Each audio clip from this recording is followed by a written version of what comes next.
Guys, you are watching Match Point Canada. Hit that subscribe button below. I'm Ben Lewis, joined alongside my friend from Tennis One, Vansh Vermani. Vansh, always awesome to talk to you.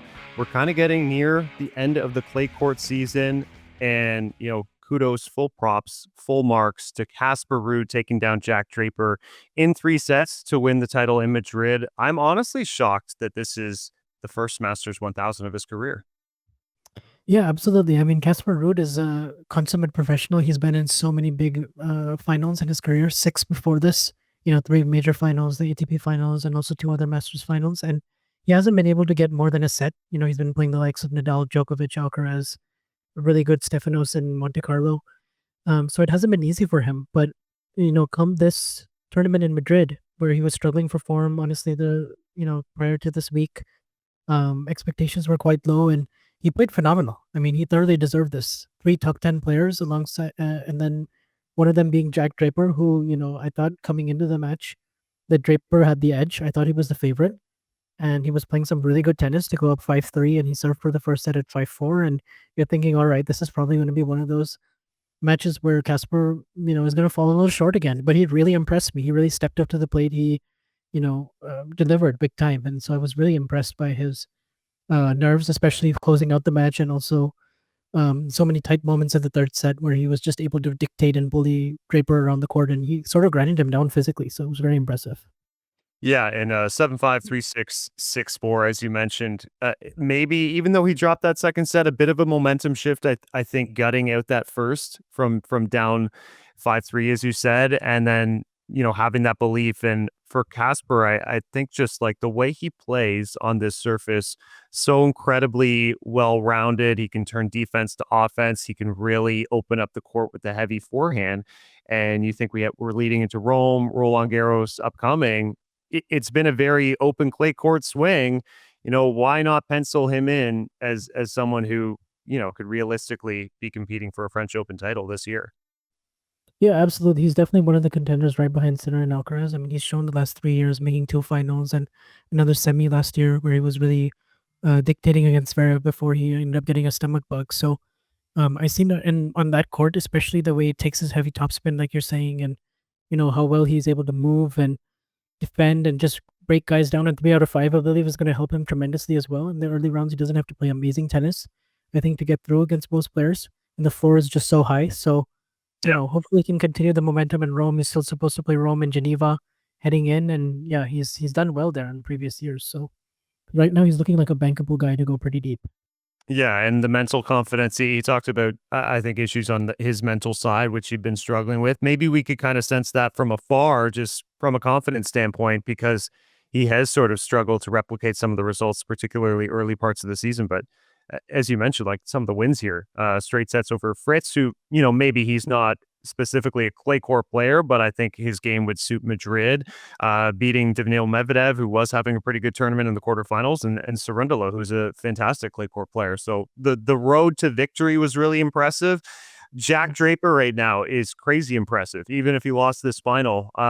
What a phenomenal breakthrough season. And you look back to what he did in 2024. I mean, great success on grass, even if Wimbledon didn't really work out. But it's felt like he's been building towards these results over the past handful of months. And of course, we saw it on the hard courts with his first Masters 1000 title. And now on the clay, he's showing himself an all surface player.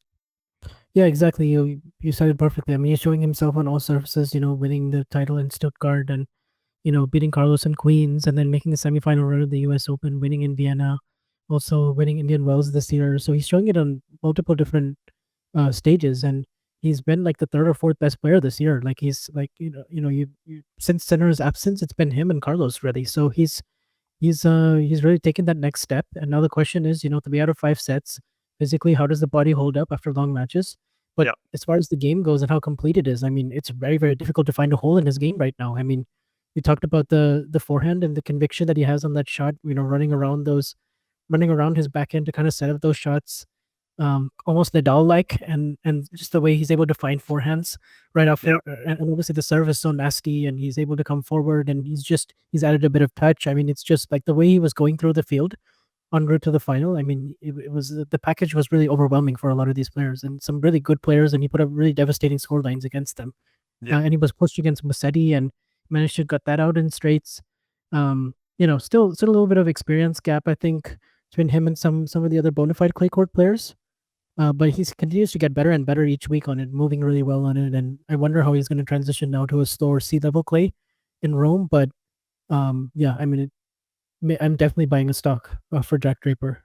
Yeah, To and no, no, no, definitely. And look, now he's inside the top five, which is phenomenal. I read this stat just the other day, just the second left-handed player this century to reach the top five, joining Rafa. I think he was asked about, like, are there any players you study for their patterns on clay? Obviously, he was getting posed the question with Nadal in the back of everyone's mind, and he sort of answered, well, no one is like Rafa. I don't think anyone expects Jack Draper to be like Rafa or to have another Rafa on clay. But you look at 2025 and beyond right now, Djokovic is probably leaving the game fairly soon. Maybe this is a surface where we're going to see a handful of different players get their Grand Slam title at the French. Yeah, I mean it's certainly possible. I mean, I certainly think the Masters 1000s, especially, are going to be quite open. Very open. Especially with Yeah. Alcaraz.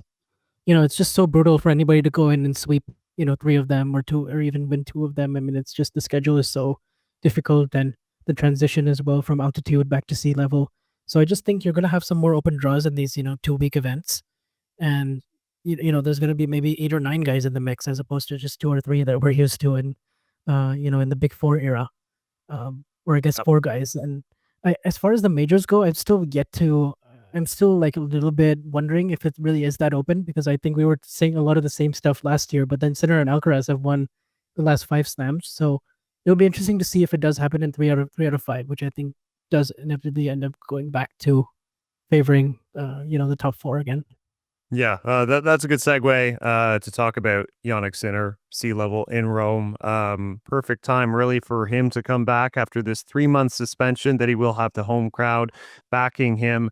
I guess expectations for Jannik Sinner in the first tournament after a few months away. It's not like he's returning from injury in this case. We know he's been practicing, training. Do you think he's going to hit the ground running at the Italian Open? Yeah, I mean, I certainly think he's capable of winning the tournament. Like he's coming in, like you said, having trained quite a bit. He was practicing with Jack, having trained in Monte Carlo, and I think physically he's probably done a lot of work to get himself ready for this stretch. And taking a look at his Rome Masters draw, it's not easy the first couple rounds for sure. He's gonna have to potentially play Alejandro Davidovich Fokina in the third round, and then maybe Cerundolo, who's in really good form. So he might struggle with a little bit of that match rhythm, just because replicating what you're doing in practice and matches after 3 months away is certainly difficult no matter who you are. Yep. But he certainly has the game once he gets by those players to go on and go all the way. So I wouldn't put it past him. He's world number one. He's world number one, world number two, Carlos Alcaraz. I was honestly, we're journalists, so it's not fandom getting in the way and saying I'm cheering for this player and such. But I was a little bummed out that he pulled out of Madrid. I think we all Mm. wanted to just see that showcase, him playing in front of the Spanish crowd.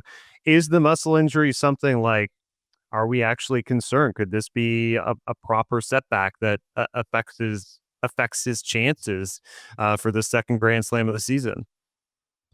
Yeah, I mean, I certainly hope not. As a tennis fan and a fan of his, I really hope he's able to be fully healthy and play this tournament, because he hasn't really had a proper go at it. He's played it only once before.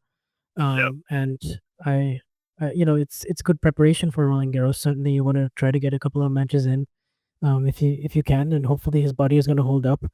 From the footage that I've seen so far, I mean, he has been training well at least, and it does appear like he's physically, fingers crossed, ready to go. So hopefully, it's not going to be a major concern as far as his tournament goes, and yeah, hopefully we get to see a showdown between him and Sinner, or between him and some of the other top players. And there's still a lot of work to do before we get there, but yeah, certainly it's good preparation already that Alcaraz has made, won Monte Carlo, made the final of Barcelona. So if he is feeling something, I think he should play it safe and try to get himself fully ready for RG.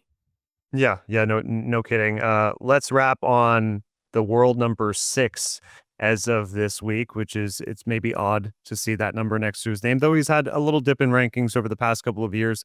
Novak Djokovic, I mean, went out first round in Madrid, first match to Matteo Arnaldi. I was quite surprised that he pulled out of Rome because it's been probably his best clay court tournament. You look historically, he's won it 6 times. He's played fantastic in Italy.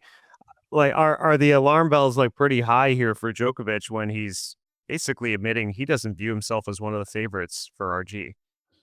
Yeah, I'm definitely a little bit concerned for him. I was very surprised, just like you, at the news because Rome has been like a staple in his calendar, like no matter what. Like it's Yeah. always been the tournament that he's played every year from basically 2007. He's never missed a year. So to see him pull out of that is a little strange because you do. I mean, I would think that's the perfect prep for RG, and you really want to try to get a couple of wins. I mean, even if you're Novak Djokovic, as great as he is, just going into 3 out of 5 where, it used to favor him more, but now given the amount of players and the depth and just his age and consistency issues, I think even he needs some match play. So I'm curious to see if he enters in Geneva or Hamburg the week before. Yeah. And if we hear something for him, because I can't think of a reason. I've tried to come up with many reasons in my mind of why he skipped Rome, and I just can't seem to come up with a good one that makes sense. So hopefully we hear from him soon. Yeah, it's strange and surprising, but let's hope we see him back on the court, hopefully before French Open, if not at Roland Garros. Vanch, always awesome to chat with you. Guys, check out the Tennis One app if you haven't already. Click the link below to download it. Subscribe to the channel. Subscribe to their channel. Tag that below as well. We'll be back for another segment for Rome. You've been watching Matchpoint Canada. Thank you guys so much for watching us at Matchpoint Canada. If you like our work, follow along, hit the subscribe button below.